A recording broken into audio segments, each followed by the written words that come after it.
En otras palabras,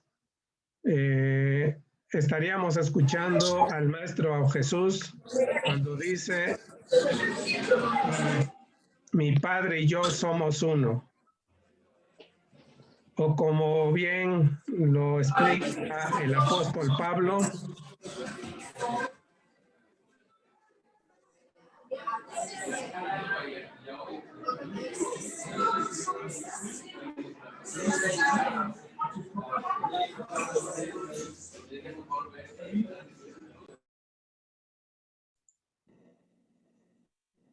Perdona, apagué todos los audios porque no sé ni quién era. Ahí si gustan activar su audio, disculpen. ok, no sé qué tanto hayan escuchado, pero como ya lo mencioné brevemente, este es el título de una obra de, según se dice, de un gran sabio de la India del siglo pasado. Ya veremos inmediatamente por qué me atrevo a compartir enseñanzas del hinduismo. Esto que leímos hace un momento es aquello en lo que residen todos los seres y que a su vez está en todos los seres, que da la gracia a todos, que es el alma suprema del universo y el ser ilimitado. Yo soy eso.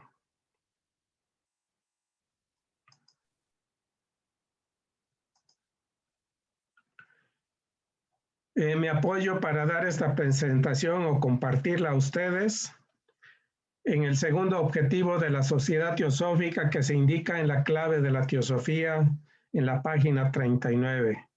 Y nos dice, promover el estudio de las escrituras arias y de otras escrituras, de las religiones y ciencias del mundo, y vindicar la importancia de la antigua literatura asiática, a saber, de la filosofía brahmánica, budista y zoroastriana. Seguramente posteriormente se sintetizó esto y nada más se dice el estudio comparativo de las religiones, de la ciencia y la filosofía. Otro punto de apoyo es lo que nos dice la señora Blavatsky en la doctrina secreta en el tomo 3 y dice, en este punto se recomienda nuevamente al lector que se dirija a la filosofía y religiones y religión indas. El esoterismo de ambas es el mismo que el de nuestra doctrina secreta, por mucho que la forma difiera y varíe. Aquí a la derecha tenemos una imagen de un gurú o gurú que está dando una instrucción y a los discípulos se les representan como niños, almas en evolución que no están al nivel del gurú o del maestro, el instructor. Por eso es que en muchas ocasiones vemos este tipo de imágenes para representar eso. Es como el papá con sus hijos cuando son bebés. Para ellos, su padre es un verdadero maestro. Hasta que alcanzan la mayoría de edad y tienen ya discernimiento en algún modo, en algún nivel, y entonces ya se valen por ellos mismos. Ya que vamos a hablar del hinduismo, vamos a ver las sagradas escrituras de la India, que la conocemos como los Vedas, y que se nos dice que es la revelación, las escrituras de los indos, voz derivada de la raíz vid, conocer o conocimiento divino. Son las más antiguas, así como las más sagradas obras sánscritas. Los Vedas, que fueron compilados por Veda Vyasa en el lago Manasa Sarovara. Vyasa es un término que a través de las edades se ha utilizado para varios compiladores. De hecho, de este Vyasa del que estamos hablando, se dice que es el 28º Vyasa. Eso nos puede dar una idea de la antigüedad de los Vedas. Los Vedas comprenden 4 Vedas, que es el Rig Veda, Yajur Veda, Samaveda y Atharva Veda. Y en cada uno de ellos hay 2 aspectos, ¿sí? O 2 secciones, por decirlo así. El primero de ellos es el Karmakanda o exotérica, lo que es dado a las multitudes. Es la acción, la práctica. Y la otra sección, Kanda quiere decir sección, es la de Yana o exotérica, lo oculto. Es decir, el conocimiento que debe de ser llevado a la práctica a través de Karmakanda, acción.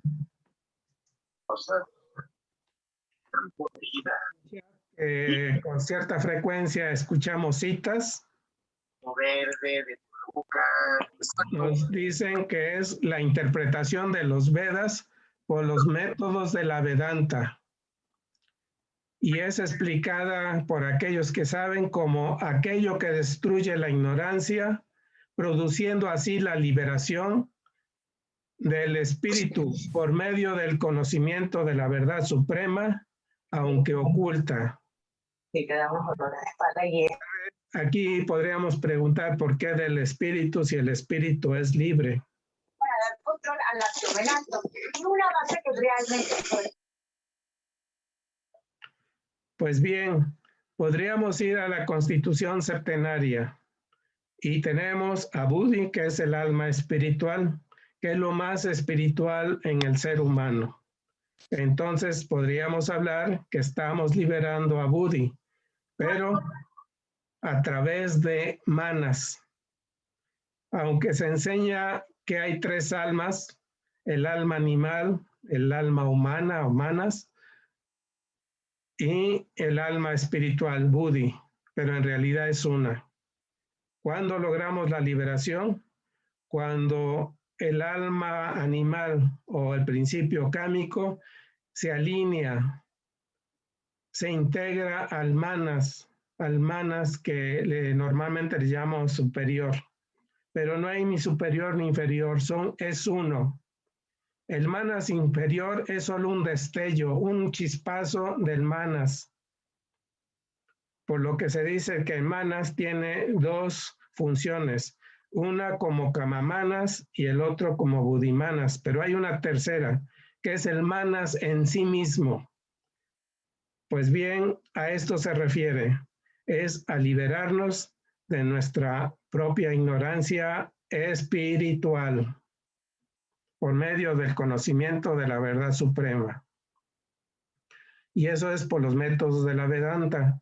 ¿Cuáles son esos métodos? Pues habría que investigarlos. Habría que irnos a ver cuáles son esos métodos, estudiar la Vedanta. Esa es la función del estudiante de teosofía, investigar. La Vedanta literalmente dice que es el fin o corona de los Vedas. Y la fundación de esta escuela de filosofía se le atribuye a Vedavyasa. Y esta, de manera similar a los Vedas, que tiene 2 secciones, aquí tenemos la sección de Brahma Villa, origen, fundamento, la verdad de todo, la realidad. Y Yoga Villa, estilo de vida, acción correcta o actitud correcta. Esto nos recordará el octuple noble sendero del Buda. Recordemos que yoga, la palabra significa literalmente unión y se usa en el sistema de Patanjali o Patanjali para designar la unión o armonía del yo humano o inferior con el yo divino superior mediante la práctica de las virtudes y de la meditación.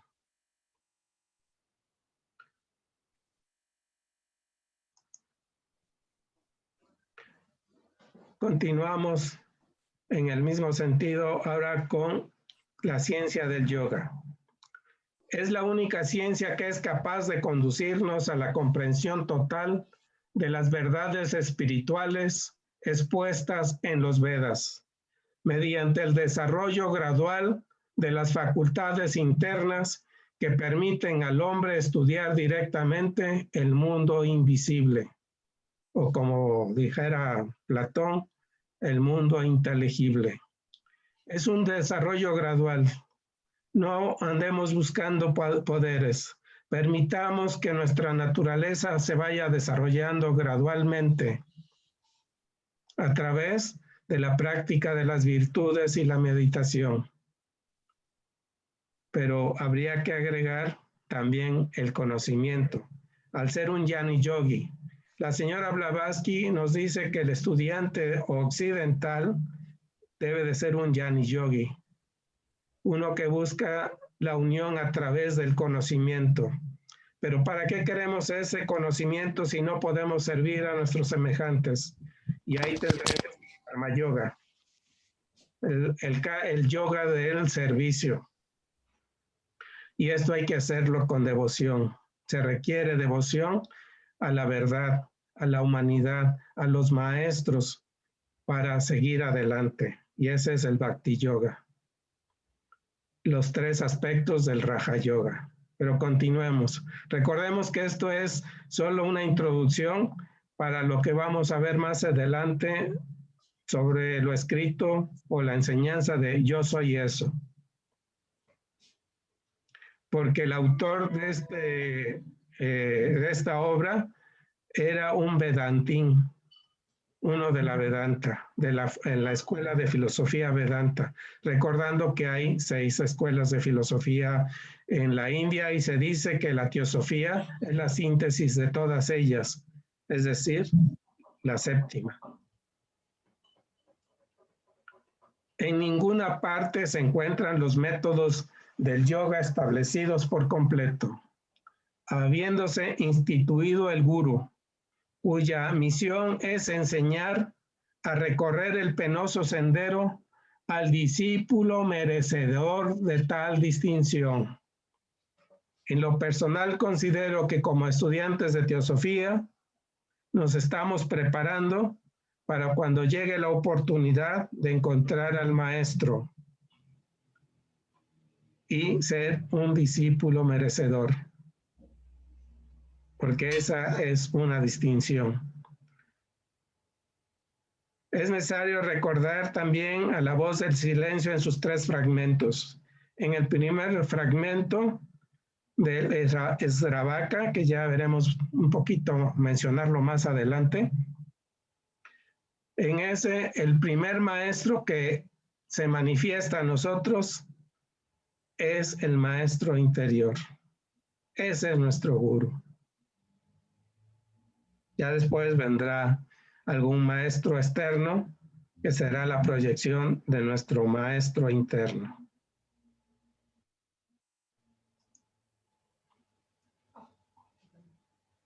Continuamos con más de la Vedanta, de la escuela de filosofía Vedanta.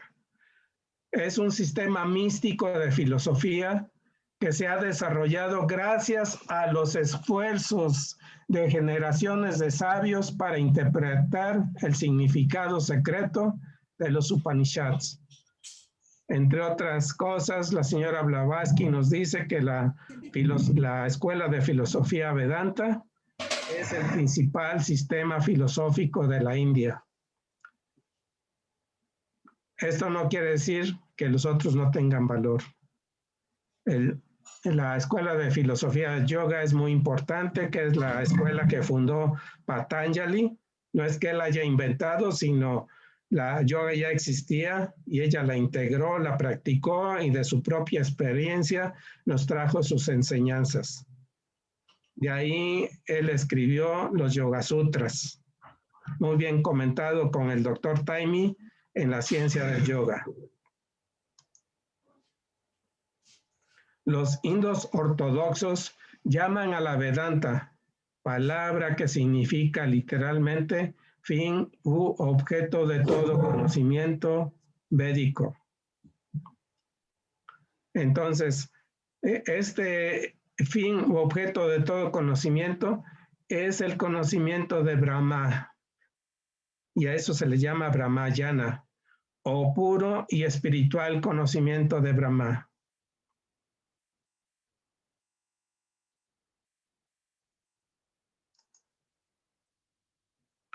La Vedanta se divide en tres escuelas. Primero, la dualista o Dvaita. Segundo, la dualista con diferencia. Y la tercera, la monista, no dualista o Advaita, de la cual Sankaracharya fue ferviente apóstol. Podríamos decir que Vedavyasa fue el fundador de la escuela Vedanta en general, y de manera particular la Advaita, la monista no dualista, fue Sankaracharya.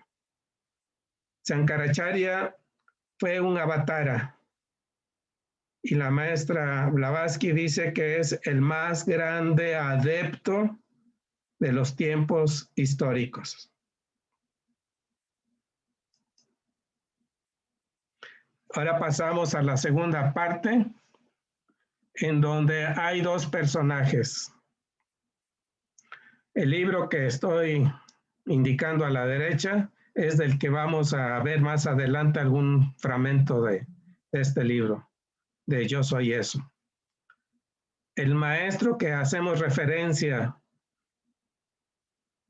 autor de estas enseñanzas, es Sri Nisargadatta Maharaj. Ese RI es una representación o un simbolismo para indicar a alguien que ha alcanzado la liberación, que es honorable, es para honrarlo. Es una distinción, como Sir Krishna. Abajo hay un nombre que es Maurice Friedman. Pues bien, veamos a este personaje para que nos ubiquemos en la calidad de seres con los que estamos tratando.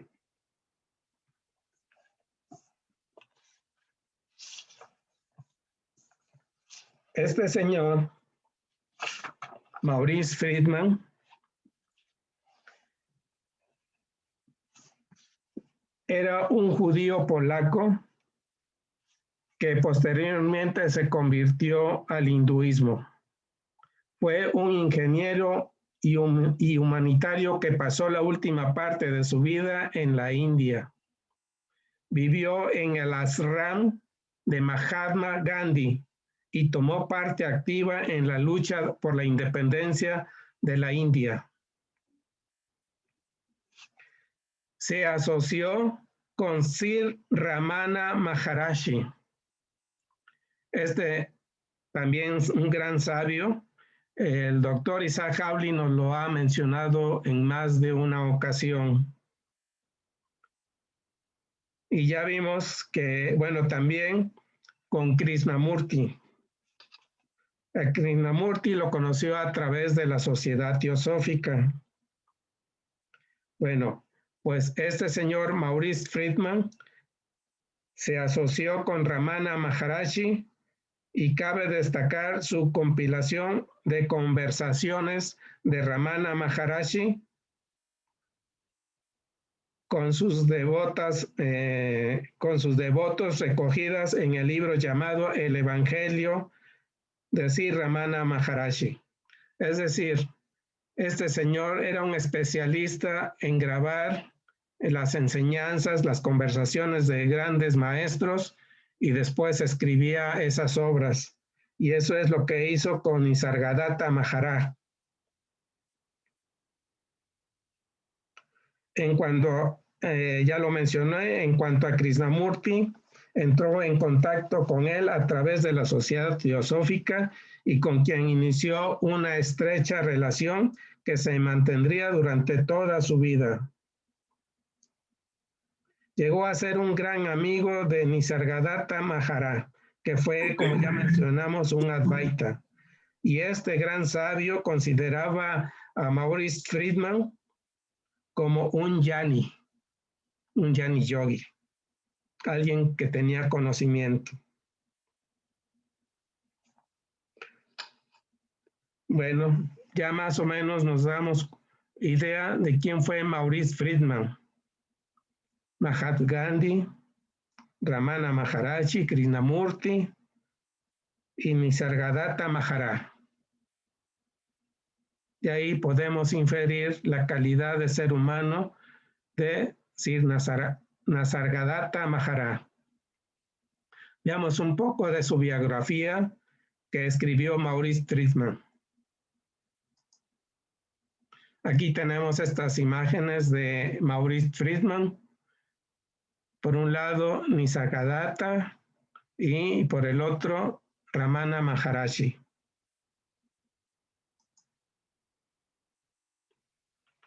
Y nos dice, los diálogos que forman el libro Yo Soy Eso son una recopilación de la temporal enseñanza de uno de los sabios más grandes de la India. Sí, Sri Nisargadatta Maharaj no propuso ninguna religión, como la gran mayoría de los seres que nos han traído grandes enseñanzas. Quienes hicieron las religiones fueron discípulos posteriores. No propuso ninguna religión ni tampoco ideología alguna, limitándose a desvelar, a quitar el velo suavemente el misterio del ser, con su mensaje a la vez sencillo, directo y sublime. Aquí tenemos una imagen del señor Maharaji, de Nisargadatta Maharaj, perdón. La única preocupación de Nisargadatta era acabar con el sufrimiento humano y su misión fue guiar al individuo hacia la comprensión de su verdadera naturaleza, el ser todo abarcante y todo penetrante, eterna bienaventuranza y felicidad sin límites, de la cual surge todo cuanto existe. Muy importante esto, acabar con el sufrimiento humano y ayudar al individuo para poder acabar con ese sufrimiento humano a la comprensión de su verdadera naturaleza, es decir, comprender nuestra verdadera naturaleza. Sri Nisargadatta Maharaj nació en Bombay en 1897.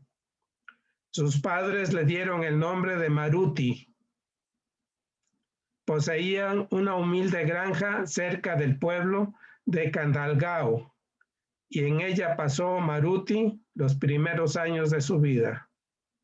Es decir, de Bombay se fueron a este pequeño pueblo y ahí, por medio de una granja, sobrevivieron.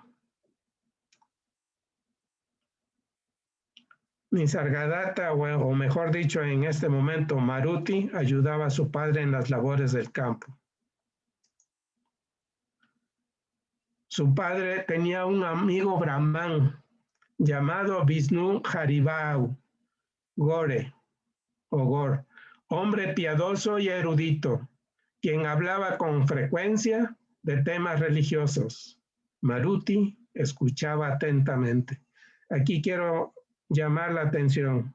Considero que aquí recibió las primeras instrucciones de alguien que tenía algún conocimiento de cierto nivel y que le ayudó a ese joven o a ese niño.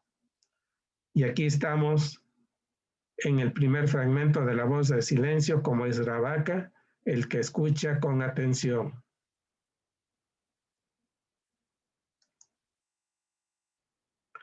Cuando Maruti tenía 18 años, su padre murió, dejando viuda 4 hijos y 2 hijas. El hermano mayor de Maruti, al ver que ya no era posible mantener a su familia con el trabajo de la granja, se fue a Bombay a buscar trabajo. Un poco más tarde, Maruti lo siguió. Tuvo que salir para Bombay, donde abrió un pequeño comercio de bidis, es decir, cigarrillos liados a mano. En 1924 se casó con Sumatibai, con quien tuvo un hijo y 3 hijas. Hasta aquí, toda era una vida de un hombre ordinario, común, como yo y tal vez como ustedes, pero más común y ordinario como Rafael. A los 34 años, un amigo le presentó a quien sería su gurú, Sir Siddharamaswar Maharaj. Subrayo Maharaj, porque esto es como una tradición, es como un linaje. Algunos le dirán una secta. Y aquí voy a hacer un comentario. Ayer cuando busqué esta palabra, Maharaj, tuve una pequeña decepción y dudé en dar esta presentación. Pero me puse a reflexionar y fue cuando decidí continuar con este trabajo. ¿Por qué razón? En el glosario teosófico menciona ahorita no recuerdo el nombre, con la terminación Maharaj, y dice que todos sus descendientes o discípulos fueron adoradores, hacían ceremonias dedicadas a lo físico, es decir, a la materia, es decir, a la hechicería. Ya estoy interpretando. ¿Sí? Hacían rituales físicos, y lo cual les valió que las autoridades inglesas y de la India les llamaran la atención una y otra vez hasta que en algunos momentos los metieron a la cárcel. Considero que aún teniendo un conocimiento superior nos podemos desviar, y eso no es la primera vez que ocurre. Por egoísmo, cuando alcanzamos este conocimiento nos desviamos. Por eso es muy importante purificar nuestros principios inferiores. Por eso es muy importante practicar las virtudes. ¿Cuáles virtudes? Pues las que nos han enseñado grandes maestros como Patanjali en los yamas y niyamas, o Gautama el Buda en su octuple noble sendero, ¿sí? Y otras como la escala de oro. Pues bien, continuemos. Tras un corto periodo de visiones y trances, es decir, este gurú le enseñó a Maruti a meditar y algún mantra. Y tras de practicar esto, más el conocimiento que ya traía, como es Sravaka, que había escuchado a un amigo brahman de su padre, Maruti realizó el ser, única realidad y fuente del amor que todo lo abarca. Aquí habría que recordar la invocación de la señora Annie Besant. Amor oculto que todo lo abarcas en la unidad. Que todo ser que se sienta uno contigo, sepa por lo tanto que es uno con todos los demás.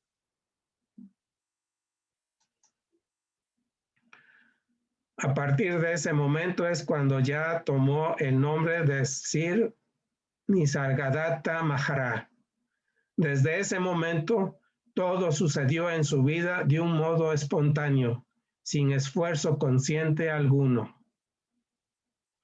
Es decir, podía ver las cosas como realmente son y no como creemos que deben de ser.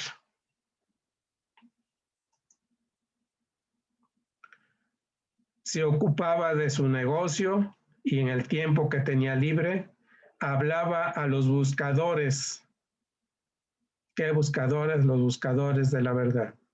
que comenzaban a sentirse atraídos hacia él. En ese negocio que inició como Maruti, ahí arriba, en el segundo piso, construyó una sala, una habitación para meditar y para dar la enseñanza. La maravillosa sencillez de su enseñanza ha convertido a Sri Nisargadatta Maharaj en uno de los principales maestros de la filosofía Advaita en el presente siglo, es decir, en el siglo XX, porque esta obra se escribió allá por 1973.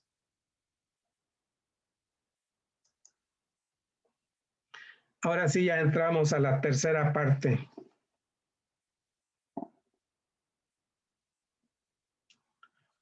Vamos a ver algún fragmento de esta obra, solo como para enamorarnos de ella.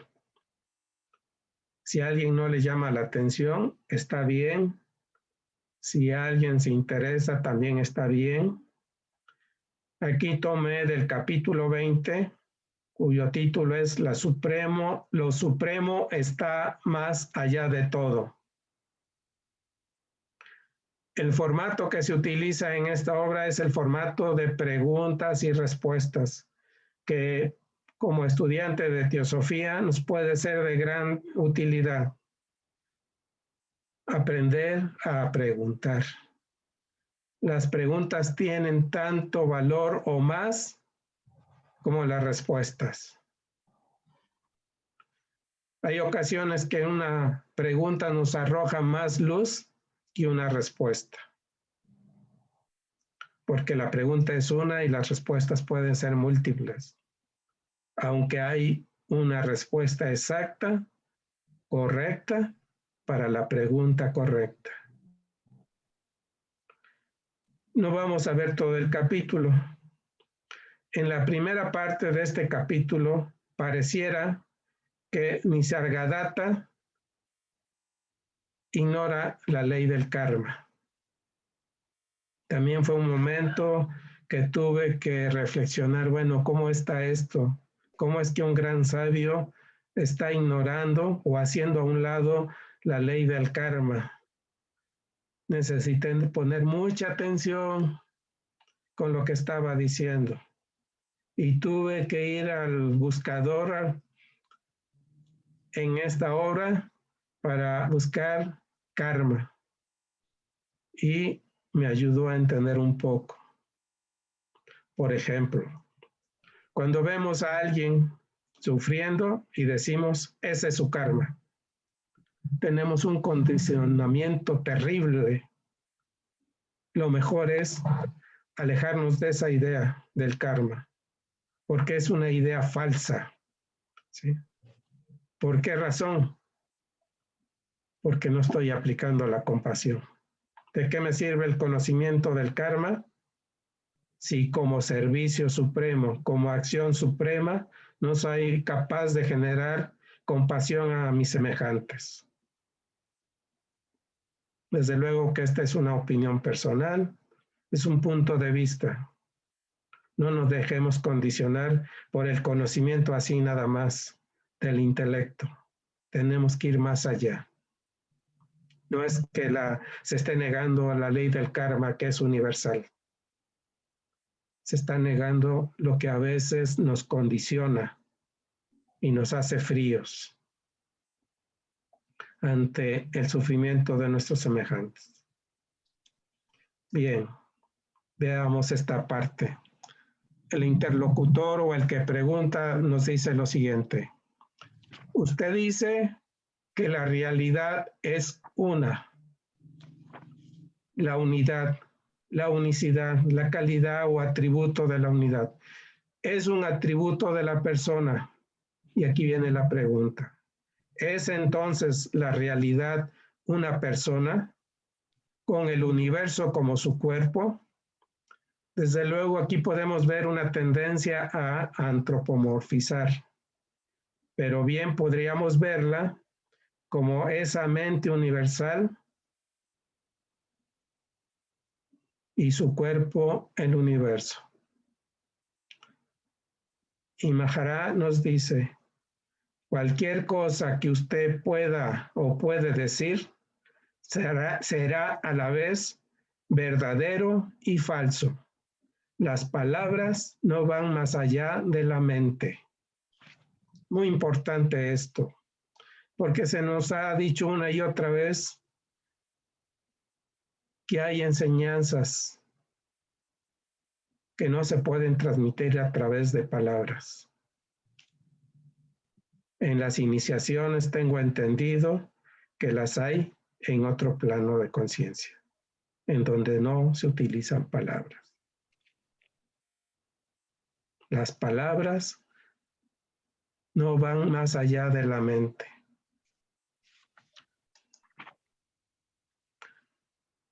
El que pregunta, yo solo estoy intentando comprender. Muy importante, es la de todo estudiante de teosofía. Intentar comprender hasta donde sea posible las enseñanzas. Usted nos habla de la persona, el ser y lo supremo. La luz de la conciencia pura, enfocada como yo soy, en el ser. Están unos términos en sánscrito que me estoy brincando. Estoy respetando lo escrito. Dice, ilumina como conciencia la mente y como vida vitaliza el cuerpo. Todo esto está muy bien hasta donde llegan las palabras, pero cuando se trata de distinguir en mí mismo la persona del ser y el ser de lo supremo, me confundo. O sea, uno es el conocimiento desde el intelecto. Y aquí vemos pues una gama de enseñanzas que nos da la teosofía. Aquí tenemos, por ejemplo, nos habla de la persona o de la personalidad, del cuaternario, podríamos decir. El ser, ¿cuál es el ser que somos? Pues el manas. Y lo supremo en el hombre sería Atma. Atma Buddhi. Buddhi nos enlaza con el manas. O sea, nos está hablando de esta tríada, del vamos a poner como el hombre psíquico, el ser como el hombre verdadero, y acá vendría como Buddhimanas el hombre espiritual, o bien como Buddhi. Y esta luz de la conciencia es la luz de los Dhyan Chohans. Es la luz del tercer logo, que a través de todos los planos ni crece ni decrece, es la misma, hasta llegar a nosotros en el plano físico, de lo cual no somos conscientes. Y este es Prajna. Recordemos la voz del silencio, la séptima paramita, la de la sabiduría divina.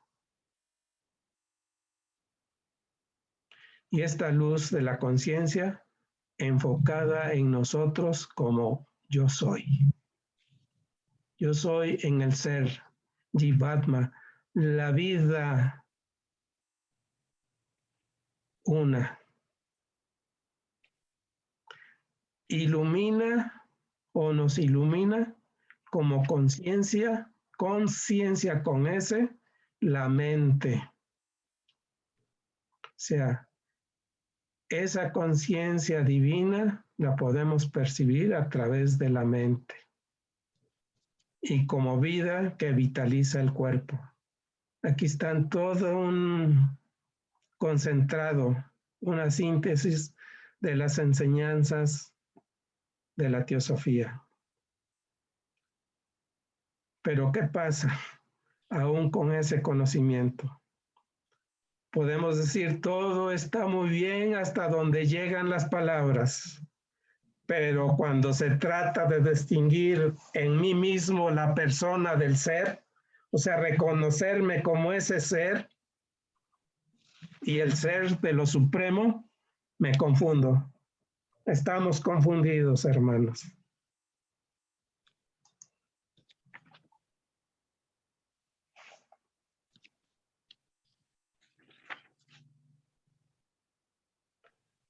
Nisargadatta responde, la persona no es nunca el sujeto. Usted puede ver una persona, nos podemos ver en el espejo o podemos ver nuestro cuerpo,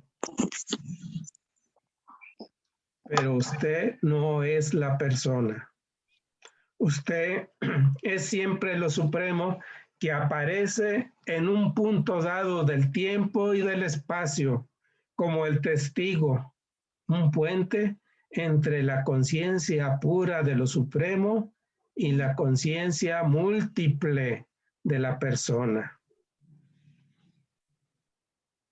de la conciencia de lo que nos reportan nuestros sentidos, de lo que vemos en nuestro entorno,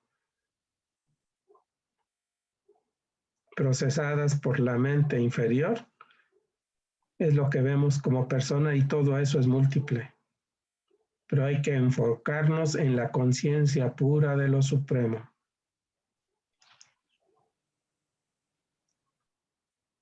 El interlocutor. Cuando me miro a mí mismo, encuentro que soy varias personas que luchan entre sí por el uso del cuerpo.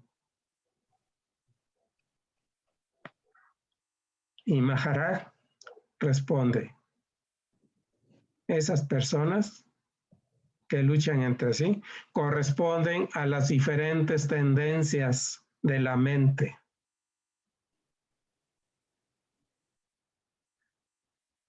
Samskara le llama en sánscrito.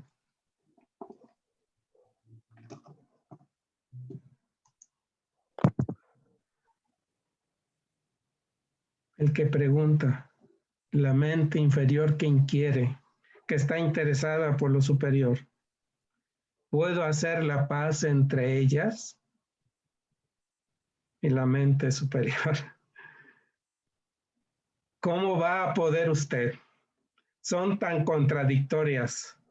Véalas como son meros hábitos de pensamientos y de sentimientos, paquetes de recuerdos y de impulsos. Y aquí en esta imagen lo que quiero representar es que esas diferentes personalidades que le llamamos personalidad, esos diferentes y múltiples egos inferiores, no son más que sombras, son proyecciones de nuestros pensamientos y sentimientos y recuerdos. Es decir, en el fondo de la caverna de Platón, esas sombras que se indican ahí son proyecciones de nuestra mente. Necesitamos voltear para acercarnos a la luz, a las imágenes y de ahí pasar de las imágenes al conocimiento de uno mismo.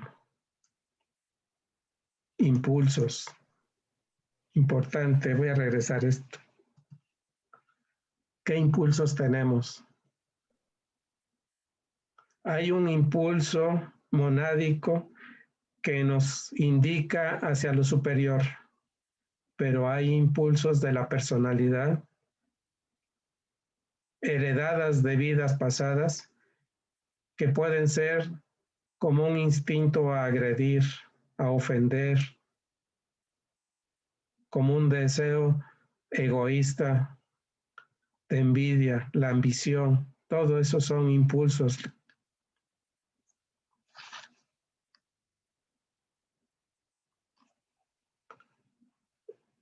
Y el que pregunta, y no obstante, Todas ellas dicen, yo soy. Cuando decimos o digo yo soy, ¿quién lo está diciendo? Estoy confundido. No sé qué personalidad o que uno de mis personajes es el que lo está diciendo o si realmente lo está diciendo o lo estoy diciendo como el manas reencarnante, el manas superior.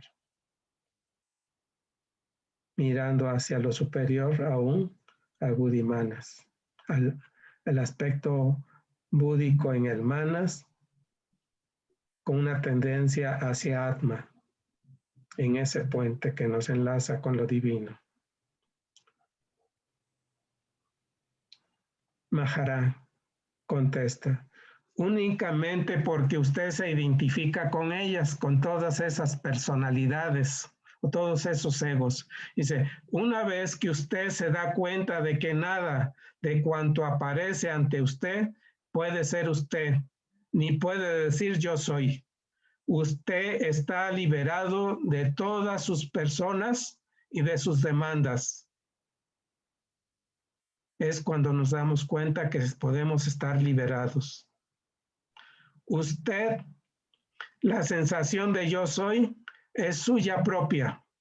Usted no puede separarse de ella, pero puede impartírsela a algo, como cuando dice, yo soy joven, yo soy rico, yo soy esto, yo soy el otro, yo soy el favorito, yo soy aquello, ¿no? O sea, tales autoidentificaciones son patentamente falsas y son la causa de esclavitud y por lo tanto del sufrimiento humano. Cuando nos identificamos como yo soy el gobernador, yo soy el diputado, yo soy el que sabe, yo soy esto. Esos son aspectos de la personalidad.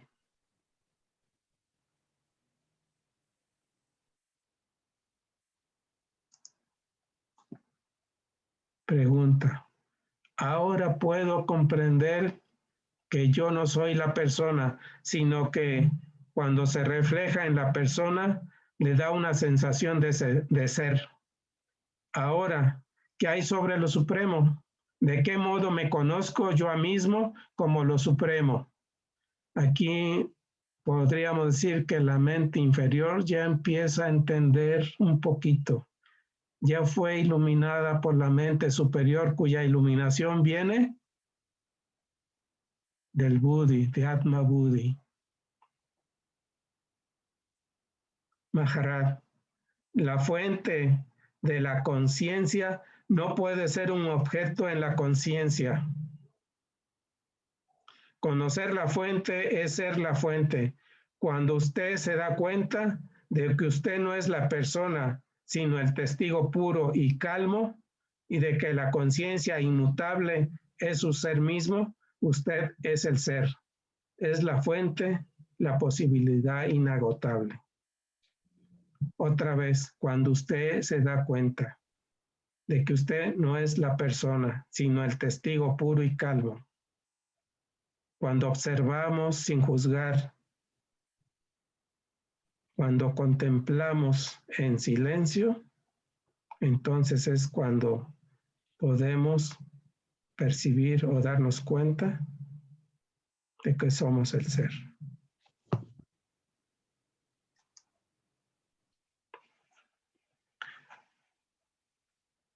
Dice, hay muchas fuentes o solo una para todos o una solo para todos. La respuesta depende de cómo lo considere usted, desde qué extremidad.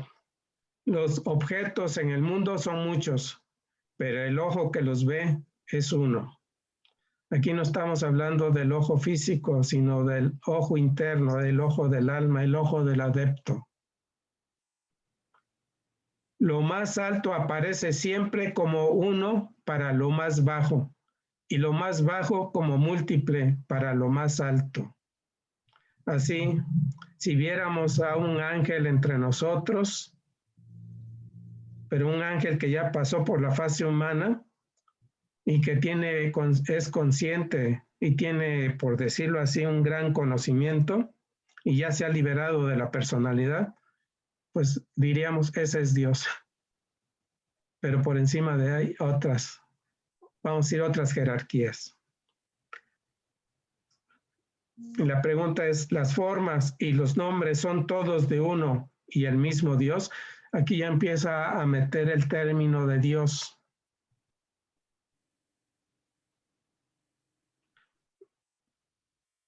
Maharaj dice nuevamente, todo depende de cómo lo considere. En el nivel verbal, todo es relativo. Lo absoluto debe ser experimentado, no discutido.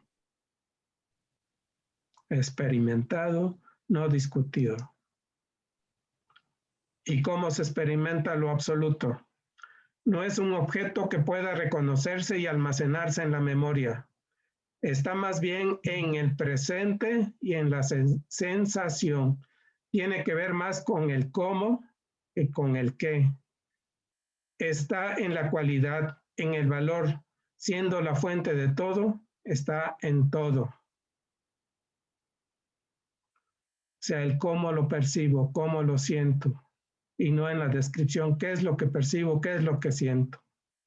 Así es como interpreto esto. Y está en el presente, atentos y en silencio.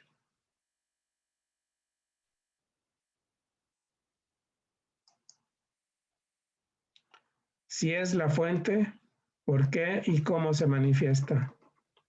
La respuesta da nacimiento a la conciencia. Todo lo demás está en la conciencia. Imaginemos el espacio infinito absoluto, o por lo menos el espacio que conocemos, y vemos todas las formas, las estrellas, las galaxias, sistemas solares, planetas. La conciencia es ese espacio donde está todo. Se necesita una mente para percibir eso. Y se pregunta, esto ya es casi al final porque empezamos que el gurú, que se implementó el gurú para revelar las cosas ocultas. Dice, esto ya es de otros capítulos y solamente como un resumen. Dice, ¿quién es el gurú y quién es el gurú supremo? Y Maharaj nos dice, todo lo que acontece en su conciencia es su gurú. Podríamos decir que la vida misma es nuestro gurú, es nuestro maestro, porque nos va enseñando siempre y cuando estemos atentos.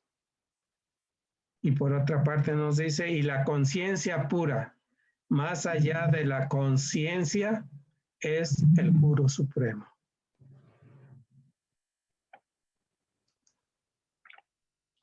El gurú más grande es su ser interior. Escuchémoslo.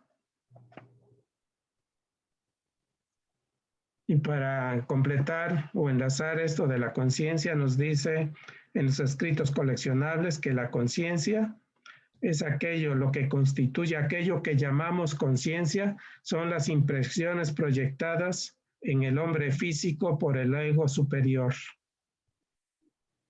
Son las impresiones proyectadas en el hombre físico por el ego superior. ¿Qué tanto somos conscientes con de esa conciencia, de esas impresiones que nos proyecta nuestro ego superior? ¿Qué es lo que realmente somos? Y aquí brevemente, ya por cuestión de tiempo, vamos a ver como un resumen de todo esto que nos da Sri Nisargadatta Maharaj, que está en las primeras páginas y que yo le puse como prefacio. Dice, el buscador es el que está en busca de sí mismo. Hombre, conócete a ti mismo y conocerás el universo y a los dioses. Esa es nuestra búsqueda. Y la Vedanta es el fin de los Vedas. Es el conocimiento de uno mismo. Abandone todas las preguntas excepto una. ¿Quién soy yo? Después de todo, el único hecho del que está seguro es que usted es. El yo soy es cierto. El yo soy esto No, no lo es. Esfuércese en encontrar lo que usted es en realidad. Para saber lo que usted es, primero debe de investigar y conocer lo que usted no es. Yo no soy ingeniero, yo no soy Rafael, yo no soy rico, yo no soy pobre. En fin, todas esas identificaciones que hemos adquirido a través de nuestra existencia en esta reencarnación.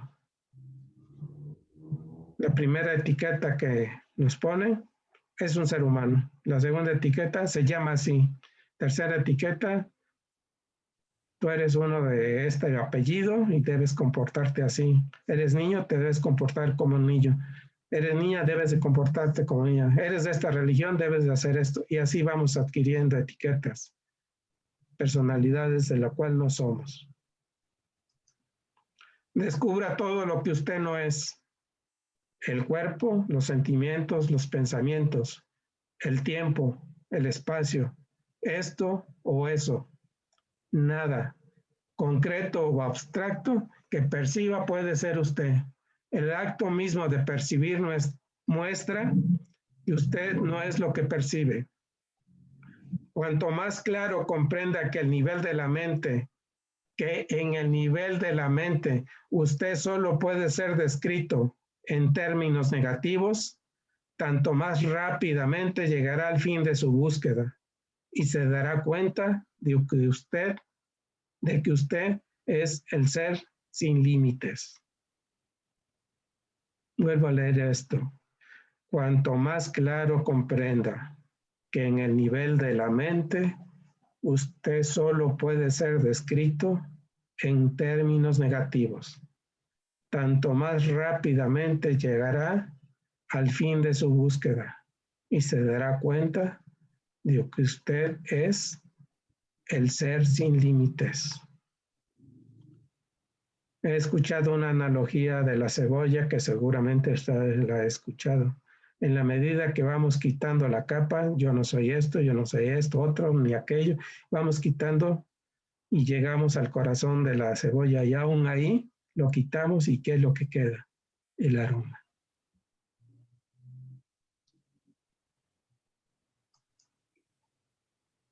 Y para terminar, Sankaracharya nos enseña, el fundador de la escuela Vedanta Advaita, monista no dual, un gran maestro. Aquello que lo impregna todo, que nada lo trasciende y que, al igual que el espacio universal que nos rodea, lo llena todo por completo, por dentro y por fuera. Ese Brahman supremo y no dual, eso eres tú. En otras palabras, podemos decir, cuando lleguemos a ese nivel, verdaderamente yo soy el supremo Brahman.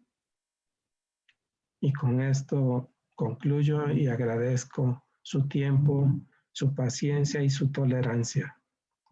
Si quieren hacer preguntas, está bien, aunque considero que lo mejor sería que opinaran, atreverse a opinar de cualquiera de las enseñanzas. Todo es bienvenido. Gracias, muy amables.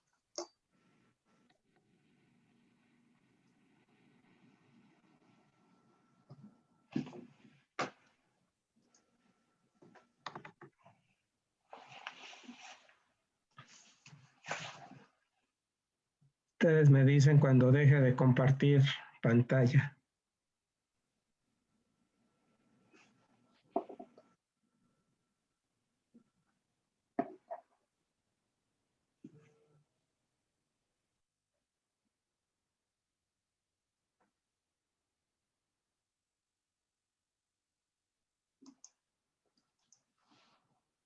Hermanos, ¿quién quiere participar?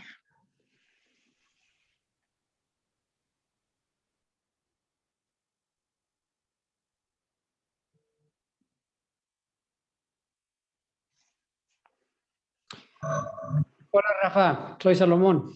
Sí, Salomón. Oye, pues antes que nada, felicidades por esta explicación de este tema tan interesante.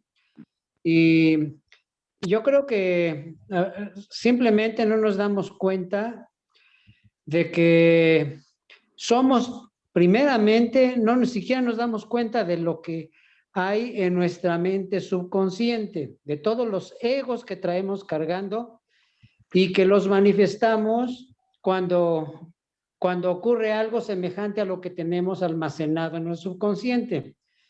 Y mucho menos nos damos cuenta de lo que realmente somos, como lo que acabas de explicar. Pues eso es lo que siempre he estado pensando en cuando se nos dice en teosofía, ¿quién soy yo? Y eso es lo que quería exponer, porque realmente ni siquiera nos damos cuenta de la personalidad, de eso que traemos en el subconsciente y que nos hace actuar de una manera pues automática y que pues ni siquiera de eso nos damos cuenta. Gracias, Rafa, muy amable. Gracias a ti, Salomón. Efectivamente, como lo acabas de mencionar, el darnos cuenta es a través de la autoobservación, que ya nos lo han dicho una y otra vez. Precisamente en tu descripción lo voy a interpretar cuando brinca ese ego, cuando de pronto surge o emerge de la inconsciencia, de nuestra propia inconsciencia, es el momento de observarlo. Y es cuando nos empezamos a dar cuenta, diciendo, ese no soy yo. Sí, gracias, Salomón. Sí, gracias a ti, Rafa.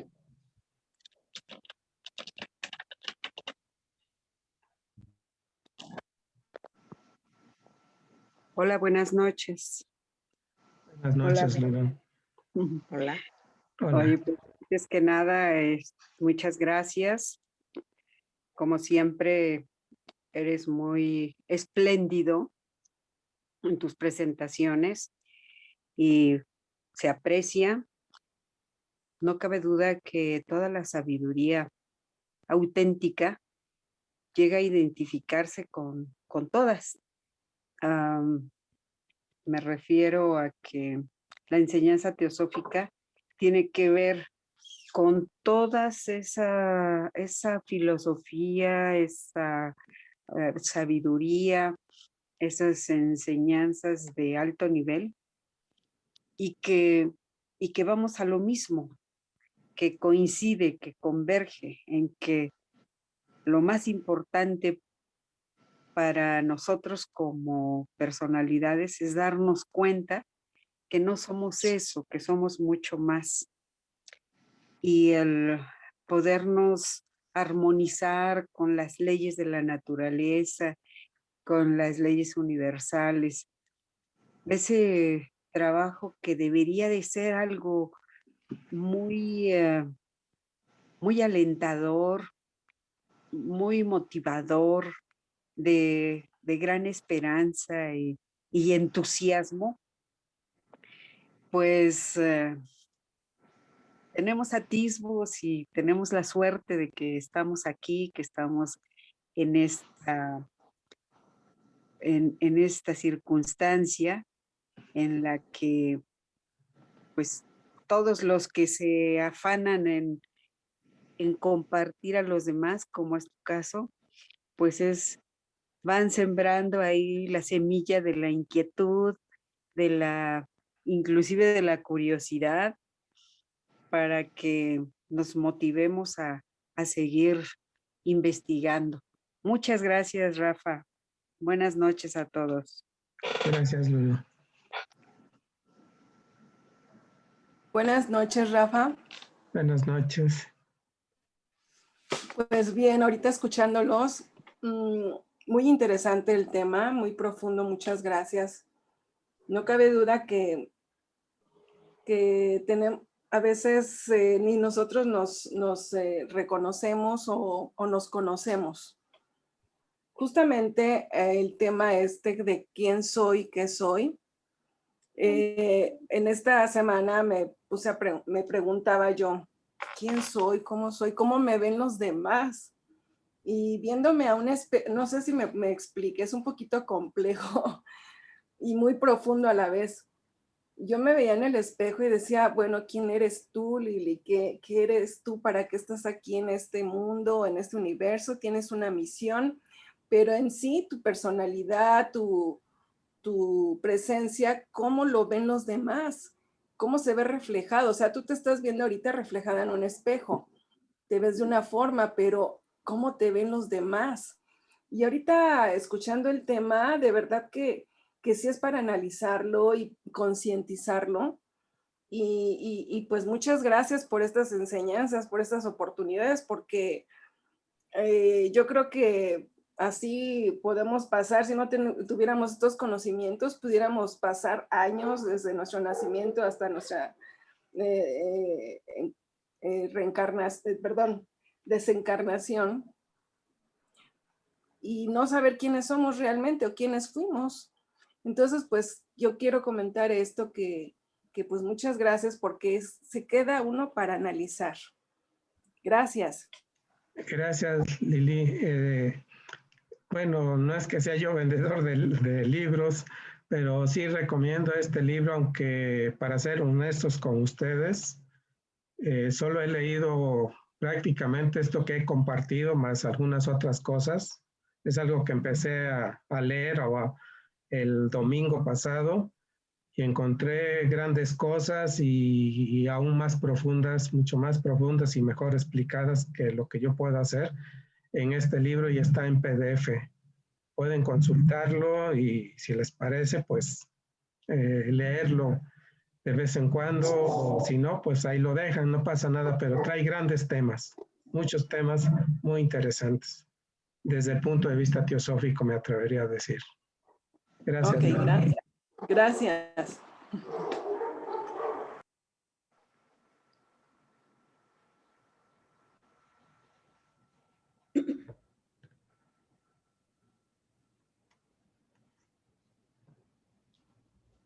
¿Alguien más, hermanos? No, solo dar las gracias por tal excelente estudio. Y ya toca mirar cómo podemos ser mejores, conocernos más a nosotros mismos. Esa es mi idea. Ok, gracias. Gracias, Ángela. Gracias. Y hasta otro día. Hasta otro día. Otra clase. Gracias. Voy con Martín. Gracias. Sí, muy bien. Gracias. Perdón, una pregunta. Del libro que se refería hace un rato, bueno, como yo entré despuesito, no sé cuál es, no sé si lo puedan enviar o cómo lo puedo conseguir. ¿Cuál es el nombre, perdón? Es precisamente Yo Soy Eso. Ok, ok. Y no sé, tal vez alguien aquí lo comparta y si no, si me mandas tu correo yo te lo reenvío, no sé. Sí, claro que sí. Muchas gracias. Lo encuentro en el grupo como Rafa. Para enviarle mi correo. Rafael Enrique, aunque bueno, a lo mejor se puede subir en los grupos, ya en el grupo de la Sociedad Teosófica de Puebla, ya el hermano Oscar Galindo lo subió. Yo creo que de ahí no sé si estás en algún grupo de la Sociedad Teosófica, ahí se puede subir también. Ok. Sí. Muchas gracias. Gracias a ti.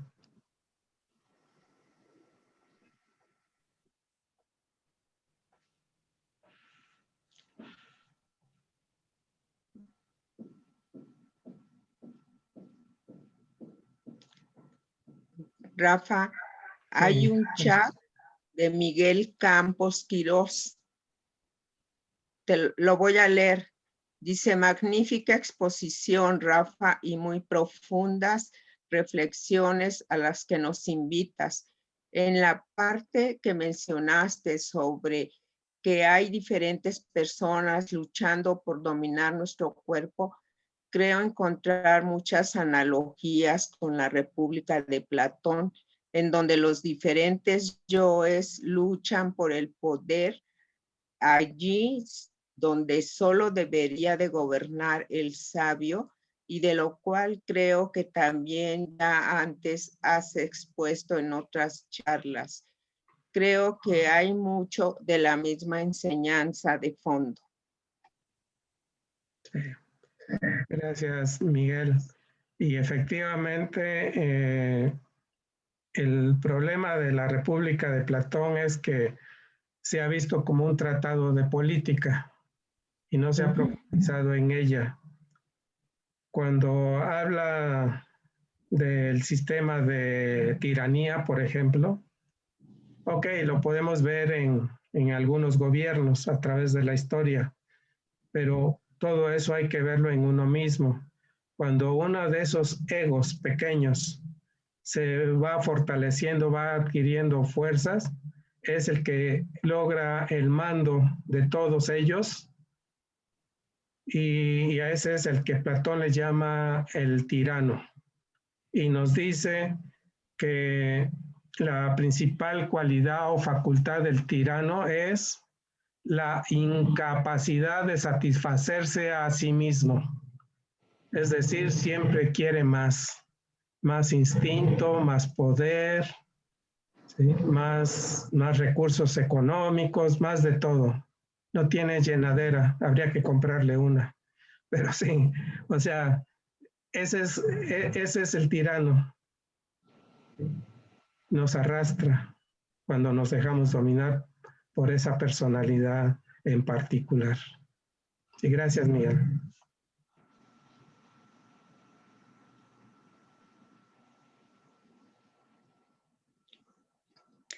Hola, Rafa, buenas noches. Hola, lo que yo quisiera expresar es que la belleza de la doctrina secreta que nos enseña que somos las mónadas en peregrinaje y que a través de las duras experiencias, a través de las reencarnaciones hasta llegar a la que estamos, ha sido aprendizaje, han sido lecciones para llegar al pie de las lecciones teosóficas como las que estamos recibiendo a través de las diversas actividades que nos prestan. Llegamos al conocimiento de que nosotros no somos el upavi, no somos el vehículo, sino que somos la esencia, que nos remota a darnos cuenta de lo que realmente somos, que somos la mónada en peregrinaje y que tenemos que aprender a desprendernos de todo lo que no es la personalidad. Y también yo estoy entendiendo que la belleza de diferentes religiones nos llevan a la esencia de lo mismo, o sea, que somos la unidad de vida. Gracias, Rafa. Gracias, Maru. Acabas de tocar un punto importante. Realmente estamos aprendiendo a través de esas personalidades. En el Bhagavad Gita hay una en especial que es Bhisma, que fue el maestro instructor de Arjuna. Y cuando Arjuna va a enfrentar al ejército, ve que ahí está su maestro instructor, con el cual lucha y no puede vencerlo. Pero como esa personalidad, vamos a decirlo así, era muy adelantada, porque había sido maestro de Arjuna, estaba también comprometido con la verdad, solo que por cumplir con su palabra estaba en el lado opuesto. Y la única manera de que lo pudieron vencer, y por consejo de Krishna, es de que Arjuna le preguntara a Bhisma cómo lo podía vencer. Y Bhisma le reveló su secreto. Les dijo: yo no puedo pelear ante una mujer. Entonces Arjuna se disfrazó de mujer y lo enfrentó, y entonces cuando vio que era una mujer, Bhisma dejó su arco, su lanza, su escudo, y abrió los brazos, y ahí es donde vencieron a Bhisma. Entonces, por ese hecho, Krishna lo nombró como el Señor del Deber. O sea, las personalidades están ahí por algo. Esos egos pequeños están ahí para darnos una enseñanza. El problema es que siempre estamos ahí identificándonos con ellos y no avanzamos. Pero pues ahí está la ley de karma que nos lleva a través del sufrimiento, cuando podríamos avanzar a través del conocimiento, de la conciencia de que esos egos no somos nosotros. Gracias, Mar.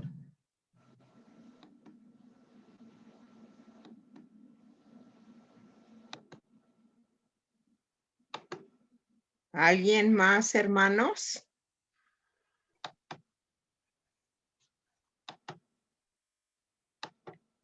Bueno, son 8:19. Si ya no hay más comentarios o participaciones, daremos por cerrado nuestro estudio. Antes que nada, estoy muy agradecida contigo, Rafa. Tocaste un tema muy profundo que nos lleva a la introspección, a preguntarnos quiénes somos, por qué estamos aquí y qué necesitamos hacer para el recorrido que tenemos que hacer y llegar a la meta que nos proponemos, analizándonos nuestro actuar para no errar, que es muy difícil porque a veces nuestros más grandes errores son nuestras lecciones más profundas. La cuestión es no perder hacia dónde queremos llegar. El amarnos, el aceptarnos, el analizarnos, si nos caemos, nos levantamos, nos perdonamos, nos abrazamos a nosotros mismos y continuamos. En verdad, muchas gracias por compartir tu sabiduría, tu sensibilidad, tus reflexiones que han sido muy profundas. Me han conmovido mucho.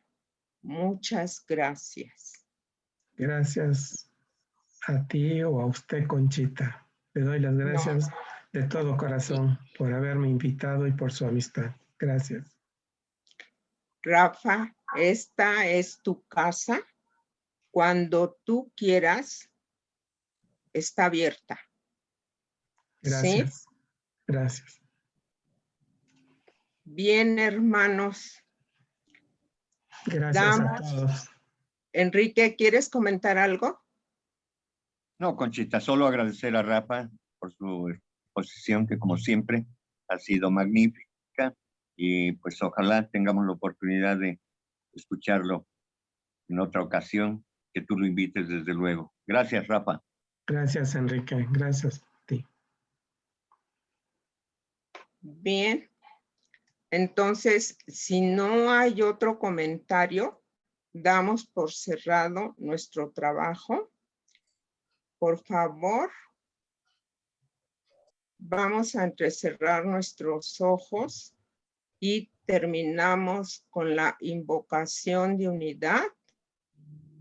Ya saben que lo decimos en nuestro corazón para evitar la distorsión del sonido. Iniciamos. Oh vida oculta que vibras en cada átomo. Oh luz oculta que brillas en cada criatura.